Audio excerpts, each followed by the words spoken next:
Here's an overview of the steps of a project in first grade. A project starts usually with a shared experience or a strong interest in a subject or topic. Sometimes it's chosen by the teacher, and sometimes it just grows organically within your group of children. The next step usually is to write down some of the things that we already know about the topic and the things that we wonder about the topic. And this is an important step because it helps the children to have a voice and to determine the progress of the research. Next, we pull out nonfiction texts and sometimes video clips, and if we have time, we might interview an expert. For example, here, there's a second grader who loved butterflies, and she came to our class and we interviewed her.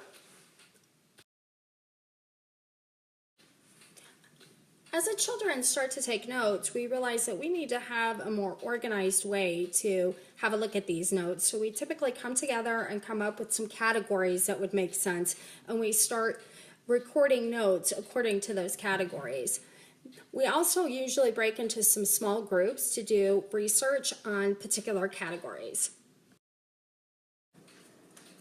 The children are truly decision makers in this process, and while I ask some guiding questions to help them to clarify their thinking or to organize their thinking, they also are circling back to their original questions or questions that emerged through their research. We integrate the arts as a method of communicating what we're learning. The children have a goal to create something within their small group. Sometimes they work independently within that small group that will show others something that they've learned.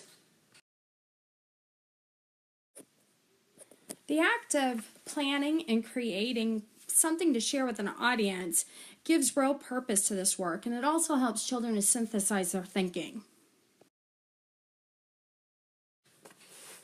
The children use their research texts as mentor texts so that they can create their own informational texts.